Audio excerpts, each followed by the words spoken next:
Chapter 2. It's going to be a lot of hard work, but I will not rest until I'm reunited with Hattie. I spin around and around. I stretch and leap up again and again. I race back and forth from one end of the eating place to the other, stopping only once to lick a tasty drip on the floor. Vanilla. At last, there's only one thing left to do. I whine in my most pitiful voice. Hey, everybody, remember me? I'm all alone, and I'm trapped. Finally, my efforts pay off. Hattie rushes over, her backpack strapped to her back. Her face is weary and happy at the same time. Ready? She asks. I'm so ready, I'm so ready! I bark, my tail going wild. Hattie removes the gate, and I sprint into the lounging place. I'm too late. The evil humans are gone, and so is the rest of our stuff. But the good news is I'm back with Hattie. If she's leaving, I'm leaving too.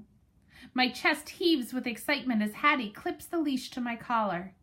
Fetchman and Food Lady head for the door, lugging suitcases. I pull Hattie after them, down the hall and into the elevator, where we go all the way down to the bottom. Ding! When we get to the car, Hattie opens the door. I shoot inside before anybody can stop me. I lick Hattie's cheek. It's wet and salty. It's all right. I'm here to protect you, I bark. Nothing can go wrong now. We zoom along for a long, long time. I climb higher on Hattie's chest and poke my head out the window. We're on a road that's slower and bumpier, with trees that are leafier, smells that are flowerier, and air that is breezier. We pull into a grassy park and stop. As the car goes quiet, Fetchman smiles and squeezes Food Lady's hand. My paws are all over the window. Somebody let me out! Hattie grabs my leash and we burst out of the car. I bury my nose in the cool, refreshing grass. It smells of wild animals, like squirrels, chipmunks, mysterious birds, and not one single pigeon. I raise my head, my ears perked and listening, but I don't hear any traffic rumbling or honking or snorting or music drifting from cars or stores. All I hear are birds chirping and squirrels chattering. A motor buzzes in the distance. Short humans squeal somewhere down the street. What is this place? Fetchman and Food Lady hurry up a walkway that leads to a house. They're acting awfully excited, like it's the most wonderful house they've ever seen. Hattie yanks me out of the grass mid-pee, and we follow along up the front steps. She must be eager to check out the house, too. Oh, boy, whatever's inside must be really amazing, like a pile of bones or a slab of meat. Fetchman opens the door, and we all race in, full of anticipation. Hooray! Hooray! I can hardly wait! I run a few circles around Hattie's legs as she unclips the leash. Hurry, Hattie! I bark. I have to find out what's so special. I search around, but all I see is a big empty space. And it smells totally boring, like stale air and fresh paint and new carpeting. It must get better, right? I start out trotting with my nose to the ground. Pretty soon I'm sprinting down the hall on a perfect running surface that I wish would go on forever. But then I make a sharp turn and cruise into a bright and gleaming place where the floor feels different, smoother, and slipperier. Suddenly the floor gives way. My paws lose their grip and whoa! I'm skidding and skidding. My legs scrambling out of control, and then smack! I'm crumpled up against a tall and shiny box that's humming. Ouch! What happened?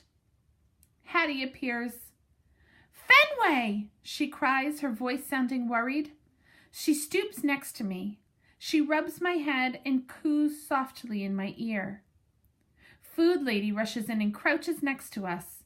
She lifts my paws one by one, inspecting them like she's looking for fleas. I glance down and growl at the wicked floor. Talk about a sneak attack! I never saw it coming. My defeat is so embarrassing. I can't even look at Hattie or Food Lady. Instead, I gaze around the room.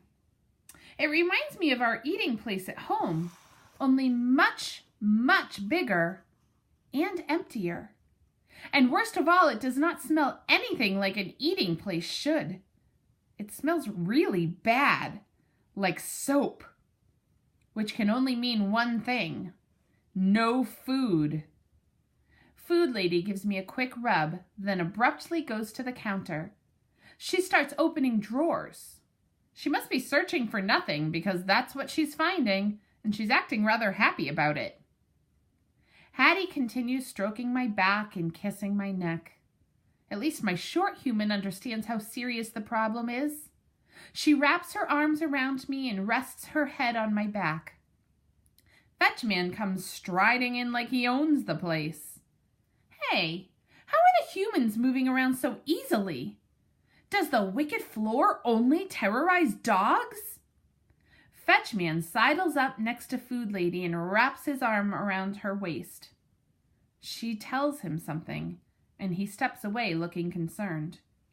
He turns to me, his face full of surprise, like he just realized the pathetic heap in the corner is actually a dog. He comes over and gives me a pat. Okay, fella? He swoops Hattie into his arms and lifts her up into the air. She explodes in a fit of giggles. How can they have fun at a time like this? Well, I know one thing. I'm not about to sit around waiting for the wicked floor to strike again. But how to get away? I need an idea, but it's hard to think when my tail is sagging and my ears are drooping. I gaze back at my humans who are clearly busy with other things. Fetchman is hugging Hattie like crazy, and Food Lady is at the stove turning knobs, even though there's no food to cook. With no brilliant ideas and no help on the horizon, I try moving and barely manage to stand up. I clench my claws and take one step. Whoa! My legs slip out from under me again. I get back up, panting like a coward. I tense my whole body and try again. Then, oof! I'm splat back down on that glossy, sinister surface. It is pure evil. I can't just lie here. I must find a way to escape. I try again and again, slipping and scrambling the whole long way. But finally, I make it through the doorway and onto the safety of the carpet. Phew! Back in the hall, it's all I can do to catch my breath. Thank goodness that's over. But right then, Fetchman glances over and evidently decides it's playtime. He gives Hattie a long look. He squats down and slaps his leg. Fenway! He calls, his eyes staring at me wide and bright. What's wrong with him? Does he think I've already forgotten about the wicked floor? There must be somewhere I can hide. I turn tail and race around the corner. I discover steps that go up so high, I can't see where they end. But they probably end somewhere, and anywhere is better than the eating place with that wicked floor.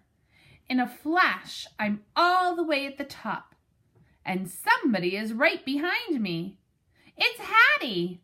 I know that devilish sound of her footsteps. She wants to play chase, our favorite game. Ha! You can't catch me, Hattie, I bark. I turn and take off back down the steps as fast as I can. Hattie loves chase so much, sometimes I let her win, but this is not one of those times. Phew! I'm panting hard when I get to the bottom, but when I steal a look up over my shoulder, where is Hattie? I must go search for her. I scamper back up, step after step after step. My tongue hanging out, my sides heaving. At last I make it all the way to the top. Hattie! Hattie! I bark. I sure could use some water. But first things first, I need to find Hattie. Nose to the carpet, I follow her minty vanilla trail down another hallway. This one has doors. One room, another, and another, and they're all enormous and empty. Except the last room is not empty. Hattie's inside. She's at the window. Is she looking for something outside?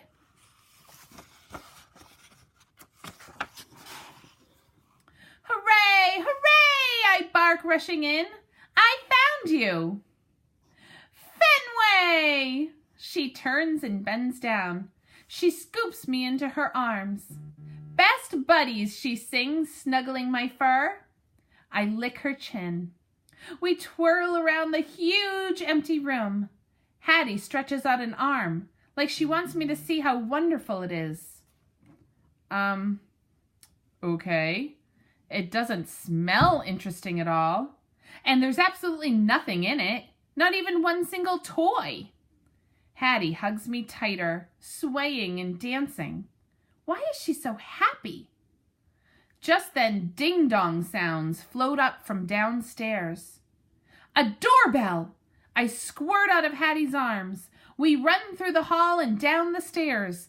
Someone's here! Someone's here! I bark.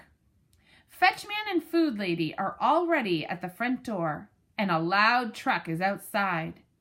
Despite my very vocal warnings, Fetchman lets some large strangers stroll right in.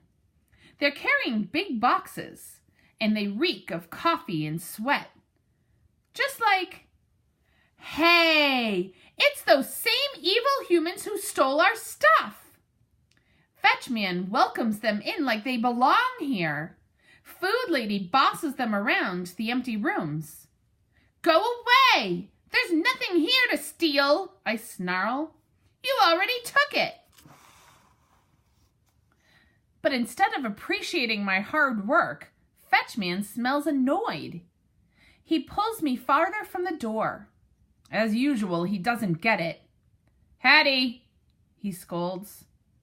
What? Does he actually think she's the one at fault here? Fenway, Hattie sings in a playful voice, like nothing dangerous is happening. She snatches me up into her arms. Let me handle this, I bark, thrashing, desperate to get free. I'm a professional. But she holds me tighter and breezes to the back of the house. As she opens a sliding door, I can hardly believe my eyes.